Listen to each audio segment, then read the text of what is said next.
जोहार आप सभी स्टूडेंट्स का आप सभी के YouTube channel Jharkhand math zone पर मैं सिंह चंद्र आप सभी का स्वागत करता हूं लेक्चर नंबर 2 में।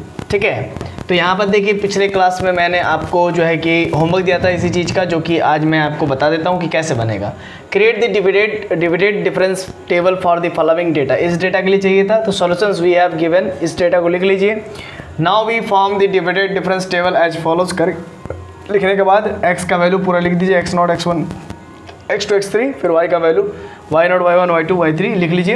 इसके बाद देखिए y1 माइनस y0 कीजिए, x1 माइनस x0 कीजिए, तो ये डेल x0 x1 ये फर्स्ट ऑर्डर डिविडेड डिफरेंस आ जाएगा। और फिर ये यहाँ पर मतलब ये सब जो भी है ये जो आ रहा है फर्स्ट ऑर्डर डिविडेड डिफरेंस, ये सेकंड ऑर्डर डिविडेड डिफरेंस, ये थर्ड ऑर्डर डिविडेड डिफरेंस।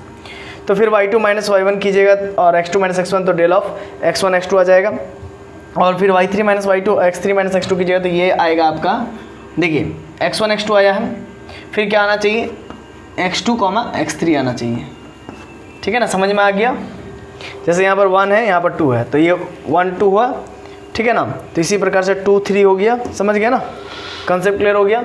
इसी प्रकार से आप जब हम लोग डेल 2 निकालेंगे सेकेंड ऑर्डर डिविडेंड डिफरेंस, तो आप देख सकते हैं जब फर्स्ट ऑर्डर डिविडेड डिफरेंस है तो 2 आर्गूमेंट्स है, तो सेकंड ऑर्डर में क्या हो जाएगा 3 आर्गूमेंट्स हो जाएगा, तो x0 x1 x2।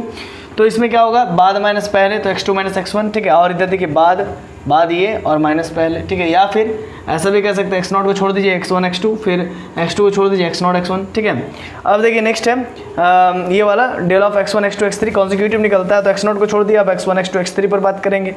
तो नीचे बाद माइनस पहले x3 माइनस x1 और x1 छोड़ेंगे x2 x3। ठीक है, डेल ऑफ और x3 छोड़ देंगे तो x1 x2। समझ गए ना, क्लियर हो गया। या फिर आप ऐसे भी देख सकते हैं x3 minus x1, x3 minus का x1। ठीक है, क्योंकि x0 माइनस x2 पहले तो x0 x1 x2 पर बात किए तो x2 x0 माइनस किए, फिर x0 x1 x2 x3 पर बात किए तो x3 माइनस x0 किए, है ना। सॉरी 3 पर बात करना ना, क्योंकि देखिए 2 सेकेंड ऑर्डर डिफरेंस है तो 3 आर्गूमेंट्स होगा। तो देखिए x0 x1 x2 एक बार लिए, अब x1 x2 x3 लेंगे, तो x3 माइनस x1 करेंगे बाद माइनस पहले। तो वही चीज़ यहाँ पर कर रहे हैं। तो आशा है कि आपको समझ में आ रहा होगा। ये फिर इन दोनों का हम लोग निकालेंगे डिफरेंस थर्ड ऑर्डर डिफरेंस में, थर्ड ऑर्डर डिविडेड डिफरेंस पे क्या होगा। तो यहाँ पर क्या होगा, जैसे देखिए ध्यान दीजिएगा, बात को समझिएगा। सेकंड ऑर्डर डिविडेड डिफरेंस था तो x0 x1 x2 आया, मतलब 3 आर्गूमेंट्स।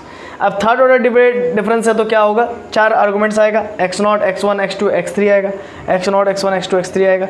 तो बाद माइनस पहले x3 माइनस x0। ठीक है ना, x0 x1 x2 x3 पूरा ले लिए, तो बाद माइनस का पहले x3 माइनस x0। ठीक है, और जब हम लोग x0 छोड़ेंगे तो x1 x2 x3, जब हम लोग x3 छोड़ेंगे तो x0 x1 x2। समझे ना, तो ये ऐसा ये चीज़ समझ में आ गया होगा। तो ये हमारा निकल के आ चुका है। देख सकते हैं कि 1 2 3 4 आर्गूमेंट्स था तो 3 मतलब थर्ड ऑर्डर डिविडेड डिफरेंस हुआ। अगर 5 आर्गूमेंट्स होता तो फोर्थ ऑर्डर डिविडेड डिफरेंस तक जाता है। ठीक है ना, आशा ये चीज़ आपको समझ में आ गया होगा। चलिए एक और क्वेश्चन पर हम लोग डील करते हैं, इसके बाद आज का क्लास को समाप्त करेंगे। चलिए तो आगे बढ़ते हैं, है ना। देखिए क्वेश्चन है, find the third divided difference with arguments 2, 4, 9, 10 of the function f(x) equal to x cube minus 2x। मतलब 2 4 9 10 ये आर्गूमेंट्स दिया हुआ है और कहता है कि फाइंड कीजिए थर्ड डिविडेड डिफरेंस, है ना। और f(x) equal to x cube minus 2x दिया हुआ है। सॉल्यूशन में क्या करेंगे, सबसे पहले लिखेंगे we have f(x) equal to x cube minus 2x। x का वैल्यू देखिए तो क्या लेना है, आर्गूमेंट में 2 लेना, तो 2 ले करके 2 क्यूब माइनस 2 इंटू 2, है ना। जहाँ जहाँ x वहाँ पर 2 रखे तो 4 मिला, 4 रख देंगे आप x की जगह पर, तो 4 क्यूब माइनस 2 इंटू यहाँ पर 4, तो इसको कैलकुलेट करेंगे 56 होगा। 9 रख देंगे एक बार, तो 9 रखने के बाद 9 का क्यूब होगा, 9 क्यूब माइनस 2 इंटू 9 होगा, तो कैलकुलेट करेंगे 711 आएगा। फिर f10 निकालेंगे, 10 का क्यूब माइनस 2 इंटू 10 200, और 10 का क्यूब 1000 में 20 माइनस करेंगे तो क्या हो जाएगा 980 आया। इस प्रकार से x और ये y इक्वल टू f(x) है। यहाँ पर x का वैल्यू जब 2 था मतलब x0 था, x0 की जगह पर 2 था, तो उस समय y0 का वैल्यू 4 आया, ऑब्वियस सी बात देख रहे हैं। और जब x1 की जगह पर 4 था, देखिए 4 था, तो y1 का वैल्यू मेरा 56 आया, देख सकते हैं। फिर x2 की जगह पर 9 था, तो उस समय y2 का वैल्यू 711 आया। जब x3 का वैल्यू मेरा 10 था, ओनली 10 था, है ना, तो उस समय y3 का वैल्यू 980 आया। क्लियर है। अब इसका डिफरेंस टेबल बनाना है, डिविडेड डिफरेंस टेबल, याद रखिएगा सिर्फ डिफरेंस टेबल नहीं, डिविडेड डिफरेंस टेबल बनाना है। तो ये x और ये y, x का वैल्यू 2, 4, 9, 10, ये यहाँ से देख के लिख लिए। y का वैल्यू जो आया है 4, 56, 7, 11 है ना, 711, 980 लिख लीजिए। फिर डेल निकालेंगे, डेल का मतलब हो गया फर्स्ट ऑर्डर डिविडेड डिफरेंस। ठीक है, तो देखिए कैसे निकालेंगे, 56 माइनस 4 है ना, और 4 माइनस 2 26 आएगा। इसको हम लोग डेल ऑफ x0, x1 कहेंगे। फिर 711 में से 56 माइनस करेंगे 56, और 9 में से 4 गया तो 131 होगा, डेल x1, x2 होगा। क्लियर है।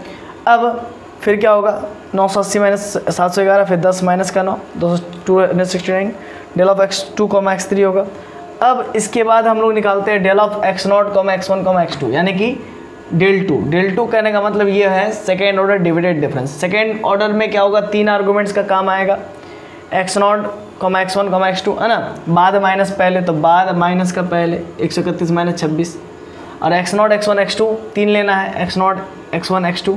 तो देखिए क्या होगा, 9 माइनस का 2 है ना, बाद माइनस पहले x2 माइनस x0 है ना, तो बाद बोले तो 9, 9 माइनस 2, समझे ना। कैलकुलेट कीजिए, 15 आएगा। इसी प्रकार से फिर इस जगह पर क्या होगा, इस जगह पर x1, x2, x3 निकालेंगे, del of x1, x2, x3 निकालेंगे, क्योंकि कॉन्जिक्यूटिव होना चाहिए। x0 को छोड़ देंगे तो क्या बचेगा, x1, x2, x3, उसके बाद वाला, तो बाद माइनस पहले x3 माइनस x1, x3 बोले तो ये आपका x0, x1, x2, x3, ये x3 माइनस क्या होना चाहिए, x1 होना चाहिए, है ना, बाद x3 माइनस x1, बाद माइनस पहले 10 माइनस 4 होगा, 10 माइनस 4 है, और यहाँ पर भी बाद माइनस पहले 269 माइनस 131। क्लियर है। कैलकुलेट कीजिए, 23 आएगा। इसी प्रकार से डेल क्यूब होगा, डेल क्यूब बोले तो थर्ड ऑर्डर डिविडेड डिफरेंस है ना, क्या होगा, बाद माइनस पहले 23 माइनस 15, और यहाँ पर क्या निकाल रहे हैं, x0, x1, x2, x3, क्योंकि 3 है तो 4 होगा आर्गूमेंट्स, ऑब्वियस सी बात है, x0, x1, x2, x3 होगा, 4 तक जाएगा। तो बाद माइनस पहले x3 माइनस x0, x3 बोले तो ये है ना, x3 ये है, x0, x1, x2, x3, 10 minus 2, 10 minus 2, और 23 माइनस 15, बाद माइनस पहले, समझ गए। तो ये 1 आ जाएगा। ठीक है, तो यही हम लोग को निकालना था, ये हमने निकाल दिया। आशा है ये चीज़ आपको समझ में आ गई होगी। अब चलिए मिलते हैं नेक्स्ट वीडियो लेक्चर, जहाँ पर मैं आपको बताऊँगा न्यूटन्स डिविडेड डिफरेंस फार्मूला, ये बताएंगे। ठीक है ना, डिस्कस करने के लिए आएगा आपके एग्ज़ाम में 8 नंबर का, पहले आता था 10 नंबर का, तो ये चीज़ मैं प्रूफ बताऊँगा नेक्स्ट क्लास में, discuss Newton's divided difference formula. और हो सकता है कि उसी क्लास में एक और एग्जाम्पल बता दूँ, और जब एग्जाम्पल बता दूंगा तो फिर बस और कुछ नहीं, एक्सरसाइज का प्रॉब्लम फिर आपको करने को रह जाएगा। ठीक है, आशा ये सब चीज़ आपको समझ में आ रही होगी। चलिए मिलते हैं नेक्स्ट वीडियो लेक्चर नंबर 3 में। तब तक के लिए जोहार, खुश रहिए, आबाद रहिए, पढ़ते रहिए, धन्यवाद। मुझे लगता है ये लेक्चर 2 हुआ, अब एक और लेक्चर दे देंगे, लेक्चर 3।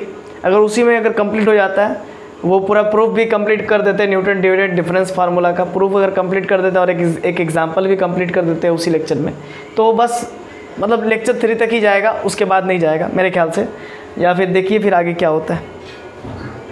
चलिए तब तक के लिए पढ़ते रहिए, धन्यवाद, जोहार।